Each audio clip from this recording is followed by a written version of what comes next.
Hello दोस्तों, welcome back to the channel. So guys, आज HCL technologies के result announce हो गए। साथ ही साथ कंपनी ने यहाँ पे 800% का डिविडेंड अनाउंस किया हुआ है उनके फेस वैल्यू पे। यहाँ पे कंपनी ने 6 रुपीज़ का जो है इंटरिम डिविडेंड अनाउंस किया हुआ है। साथ ही साथ 10 रुपये का स्पेशल डिविडेंड अनाउंस किया है, बिकॉज पहली बार कंपनी ने जो है 10 मिलियन का मार्क जो है कवर किया हुआ है, क्रॉस किया है। उसी खुशी में इन्होंने जो है कंप्लीट यहाँ पे 16 रुपीज़ का डिविडेंड अनाउंस किया हुआ है। सो आज की वीडियो में मैं आपके साथ इस कंपनी के जो फाइनेंशियल्स आए वो डिस्कस करने वाला हूँ। साथ ही साथ स्टॉक में आगे क्या हो सकता है वो भी हम देखेंगे। और ये जो डिविडेंड कंपनी ने अनाउंस किया हुआ है उसकी एलिजिबिलिटी क्या है, कब तक ये शेयर होल्ड करने चाहिए ताकि डिविडेंड किसी को मिल पाए, ये सारी चीज़ें आज के वीडियो में हम डिस्कस करने वाले हैं। अगर आप देखोगे तो आज के दिन ये स्टॉक ऑलमोस्ट यहाँ पे 0.56% से लुढ़का है। पिछले हफ्ते में ये स्टॉक में काफ़ी ज़्यादा गिरावट आई है। स्टॉक ऑलमोस्ट यहाँ पे जो है 5% तक जो है करेक्ट हो चुका है, और इसी के चलते हुए काफ़ी सारे स्टॉप लॉस यहाँ पे हिट हुए हैं। काफ़ी ज़्यादा सेलिंग प्रेशर स्टॉक में बन चुका है। तो इसका रिजल्ट जो है काफ़ी यहाँ पे की फैक्टर था, मेन फैक्टर था ये जज करने के लिए स्टॉक आगे बढ़ सकता है, रिकवरी कर सकता है, या फिर आगे और ये लुढ़केगा। तो यहाँ पे सबसे पहले कंपनी का जो डिविडेंड का नोटिस है वो हम चेक करते हैं। तो जैसे कि मैंने आपसे कहा था, यहाँ पे इंटरिम डिविडेंड दिया हुआ है 6 रुपीज़ का पर इक्विटी शेयर। और इसी के साथ साथ कंपनी ने यहाँ पे स्पेशल इंटरिम डिविडेंड भी अनाउंस किया हुआ है 10 रुपीज़ पर इक्विटी शेयर का। और इसका रीज़न यहाँ पे यही दिया हुआ है, कंपनी ने अपना जो है 10 बिलियन का मार्क जो है रेवेन्यू मार्क कवर कर लिया है फाइनेंशियल ईयर 2021 के लिए। सो यहाँ पे इन दोनों डिविडेंड को मिला के आपको 16 रुपीज़ का जो है इंटरिम डिविडेंड जो है पे आउट होने वाला है। तो इसका रिकॉर्ड डेट सेम ही रहने वाला है और पे डेट भी एक ही रहने वाला है, यानी कि ये जो स्पेशल डिविडेंड है और इंटरिम डिविडेंड है, दोनों डिविडेंड आपको सेम डे पे होने वाले, टोटल 16 रुपीज़ के बेसिस पे। सो अगर कोई यहाँ पे डिविडेंड के लिए इंटरेस्टेड है तो उसको ये डेट जो है ज़रूर नोट करने चाहिए। जो रिकॉर्ड डेट दिया हुआ है वो है 1 मई का, जो कि आता है सैटरडे। अगर यूजुअल सिनेरियो की बात करें, हमेशा जो रिकॉर्ड डेट की एक दिन पहले होता है वो एग्जिट होता है, यानी कि 30th एग्जिट होता था। और आपको ये स्टॉक 29 तक अपने पास रखना होगा, तब जाके आपको यहाँ पे रिकॉर्ड डेट में आपका नाम दिखाई देगा और आपको ये डिविडेंड मिल जाएगा। बट इस केस में आप देख सकते हैं 1 में आता है सैटरडे को, यानी कि यहाँ पे हॉलीडे रहने वाला है। तो हम बाय डिफॉल्ट 30th को रिकॉर्ड डेट पकड़ लेते हैं, यानी कि एग्जिट होगा 29 अप्रैल। और आपको यहाँ पे ये जो स्टॉक है वो खरीदना पड़ेगा या होल्ड करना पड़ेगा 28 अप्रैल तक। सो 28 अप्रैल लास्ट डे होगा यहाँ पे स्टॉक को खरीदने के लिए, डिविडेंड का बेनिफिट लेने के लिए। तो ये काफ़ी इंपॉर्टेंट डेट है, आप याद रखिएगा। X-1 डेट होगा, एक्स डेट है 29 अप्रैल का, और यहाँ पे X-1 डेट है 28 अप्रैल का।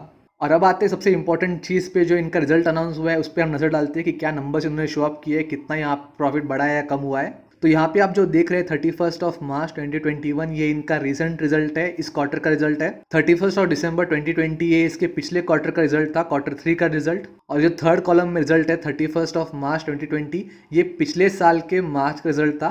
तो यहाँ पे ये जो करंट रिजल्ट है, हम इसको पिछले क्वार्टर से भी कंपेयर करेंगे, साथ ही साथ पिछले साल से भी कंपेयर करेंगे, ये देखने के लिए कितना यहाँ पे प्रॉफिट बढ़ा है या कम हुआ है। तो सबसे पहले आप यहाँ पे देख सकते हैं कंपनी का टोटल इनकम यहाँ पे बढ़ चुका है, लगभग 19,885 करोड़ का हो चुका है। ये नंबर सारे करोड़ में है। अगर आप पिछले साल से कंपेयर करोगे तो काफी बड़ा इजाफा, काफी बड़ा जंप यहाँ पे कंपनी ने लिया है। पिछले साल यहाँ पे लगभग 18,734 करोड़ का प्रॉफिट था। अगर पिछले क्वार्टर की बात करें, यानी कि 3 महीने पहले की, तो यहाँ पे 19,491 करोड़ का प्रॉफिट था। तो इन दोनों ही पैरामीटर्स में यहाँ पे आपको टोटल इनकम बढ़ते हुए दिखाई दे रहा है। टोटल इनकम काफी शानदार तरीके से बढ़ा है। सो यहाँ पे ईयर ऑन ईयर बेसिस में आपको इनकम में काफी बड़ी जंप दिखाई देगी, काफी बड़ा मुनाफा दिखाई देगा। और अगर बात करें क्वार्टर एंड क्वार्टर की, तो यहाँ पे भी आपको डिसेंट बढ़त दिखाई दे रही है, डिसेंट तरीके से यहाँ पे इनका रेवेन्यू बढ़ चुका है। और अब आते हैं इनके एक्सपेंसेस की तरफ। तो आप देख सकते हैं करंट क्वार्टर में इनके एक्सपेंसेस काफी ज्यादा बढ़ गए, लगभग 16,581 करोड़ के इनके एक्सपेंसेस है। अगर आप इसी नंबर को कंपेयर करोगे पिछले क्वार्टर से, तो लगभग 15,012 था, फ्लैट 15,000 कह सकते हैं। अगर आप पिछले साल से कंपेयर करोगे तो काफ़ी कम था, 14,849 का यहाँ पे इनको एक्सपेंस था। और यहाँ पे टोटल एक्सपेंस का इतना ज़्यादा बढ़ने के पीछे दो वजह है। सो ये दोनों वजह मैंने आपके सामने हाईलाइट कर दिया। आप देख सकते हैं एम्प्लॉय बेनिफिट एक्सपेंस काफ़ी ज़्यादा बढ़ गया है, लगभग 10,871, ऑलमोस्ट हम 11,000 पकड़ सकते हैं। पिछले साल लगभग 9,500 था, उसके पिछले साल फ्लैट यहाँ पे 9,000 के आसपास था। सो यहाँ पे एम्प्लॉय बेनिफिट एक्सपेंस में ऑलमोस्ट यहाँ पे 1,000 करोड़ का जंप हुआ है। और इसके पीछे वजह ये है, कंपनी ने इनका जो फाइनेंशियल रिजल्ट इतना बेहतरीन आया था, 10 बिलियन का जो मार्क जो है कवर किया था, उसी के चलते यहाँ पे बोनस डिक्लेयर किया था, एम्प्लॉयज़ को 10 दिन की सैलरी बोनस में दी थी। जूनियर लेवल एम्प्लॉय से सीनियर लेवल मैनेजमेंट तक हर किसी को यहाँ पे 10 दिन की सैलरी जो है बोनस में दी थी। उस वजह से यहाँ पे एम्प्लॉय एक्सपेंस आपको बढ़ते हुए दिखाई दे रहे हैं और इसी के साथ साथ अदर एक्सपेंस भी आप बढ़ते हुए देख सकते हैं, लगभग 1184 करोड़ तक करंट क्वार्टर में। पिछले क्वार्टर में काफी कम था, 1106 आपको यहाँ पे दिखाई देगा। सो अगर यहाँ पे इनके एक्सपेंस को हम समराइज करें तो ये वन टाइम एक्सपेंस था। यहाँ पे ये लोग जो एम्प्लॉयज़ को बोनस दे रहे हैं, हर मंथ तो देने नहीं वाले हैं। तो अभी तक ये जो 1000 करोड़ का जंप आपको दिखाई दे रहा है इनके एक्सपेंस में, ये जस्ट वन टाइम था। एंड यहाँ पे एक्सपेंसेस इतने बढ़ने की वजह से आप देख सकते हो प्रॉफिट बिफोर टैक्स लगभग 3367 करोड़ आपको दिखाई देगा। और यहाँ से टैक्स निकालने के बाद आपके सामने प्रॉफिट फॉर द ईयर आने वाला है लगभग 1111 करोड़ का। पिछले क्वार्टर और पिछले साल दोनों ही कंपैरिजन में काफ़ी कम आपको यहाँ पे ये चीज़ दिखाई देगी। इसका एक और रीज़न है, आप देख सकते हैं डेफर्ड टैक्स यहाँ पे ऑलमोस्ट 1187 करोड़ का लगाया हुआ है। अगर आप देखोगे पिछले क्वार्टर में तो डेफर्ड टैक्स यहाँ पे ऐड किया हुआ था, पिछले साल में भी सेम सिनेरियो था, डेफर्ड टैक्स ऐड किया गया था, उस वजह से टैक्स एक्सपेंस यहाँ पे कम हो गए थे। बट यहाँ पे डेफर्ड टैक्स काफ़ी बड़ा लगाया हुआ है, साथ ही साथ करंट टैक्स भी काफ़ी ज़्यादा है, उस वजह से ओवरऑल प्रॉफिट यहाँ पे गिरता हुआ दिखाई दे रहा है आपको। और यहाँ पे प्रॉफिट कम होने की वजह से अर्निंग पर शेयर भी काफ़ी कम हो गया है। यहाँ पे आप देख सकते हैं 4 रुपीज़ का अर्निंग पर शेयर दिख रहा है, पिछले क्वार्टर में 14 था, उसके पिछले साल में देखोगे तो 11 रुपीज़ का अर्निंग पर शेयर था। सो यहाँ पे अर्निंग पर शेयर जो है आधे से भी कम हो गया, 50% से भी ज़्यादा यहाँ पे डिप्रिशिएट हो गया है।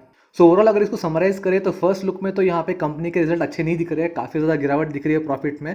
बट अगर आप डीप एनालिसिस करोगे, अगर आप हिस्ट्री देखोगे तो कंपनी के जो एक्सपेंसेस बड़े वन टाइम एक्सपेंस है, ऐसा नहीं है कि बार बार ये एक्सपेंस करेंगे ये लोग। सो ये जो कंपनी ने बोनस अनाउंस किया था एम्प्लॉयज़ के लिए, वन टाइम चीज़ थी जो हो गई थी, तो अगले क्वार्टर में इनके प्रॉफिट कवर अप हो जाएंगे।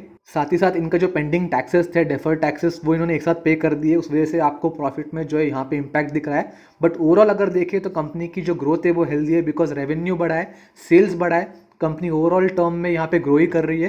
कंपनी का प्रोजेक्ट जो है ग्रो कर रहा है, काफ़ी ज़्यादा डील्स है कंपनी के पास। सो कंपनी तो ओवरऑल सही ट्रैक पे, प्रोग्रेसिव ट्रैक में कह सकते हैं।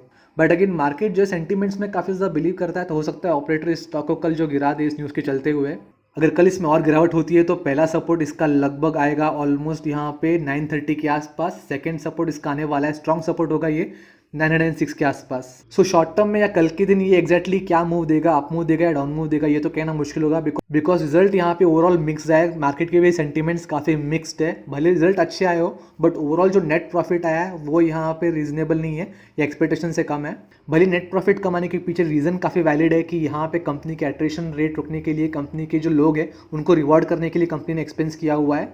But again as I said, market जो है नेट रिजल्ट पे बिलीव करता है, उसके पीछे जो रीजन चलते हैं उस पर इतना ज़्यादा ध्यान देता नहीं है शॉर्ट टर्म में। बट अगेन एक और पॉसिबिलिटी ये है, बिकॉज लोगों को लग रहा है कि रिजल्ट खराब आए, बहुत सारे लोग यहाँ पे शॉर्टिंग करना शुरू कर सकते हैं, बिकॉज इन्फी, TCS इनके रिजल्ट अच्छे आने के बावजूद भी स्टॉक में काफ़ी ज़्यादा करेक्शन आ गया है। अगर इस थिंकिंग के चलते हुए मैक्सिमम लोगों ने यहाँ पे शॉर्ट कर दिया तो ये स्टॉक जो है बूम भी कर सकता है, बिकॉज 16 रुपीज़ का प्रॉफिट इससे जुड़ा हुआ है डिविडेंड का। बट एक बात मैं कह सकता हूँ कि लॉन्ग टर्म में ये स्टॉक काफ़ी ज़्यादा बेनिफिशियल रह सकता है, लॉन्ग टर्म में ये काफ़ी ज़्यादा रिटर्न दे सकता है।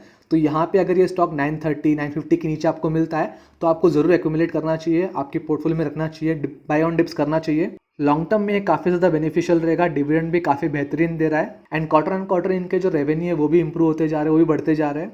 सो बेसिकली आपको इनके प्रॉफिट में भी काफ़ी ज़्यादा बढ़ोतरी दिखाई देगी। सो गाइस, आई होप आज की इन्फॉर्मेशन आप समझ गए होंगे, आपको हेल्पफुल लगा होगा। अगर आपको कोई कन्फ्यूजन है तो आप कमेंट में ज़रूर पूछ सकते हैं। मैं आपसे अगली वीडियो में जल्दी मिलूंगा, तब तक के लिए गुड बाय।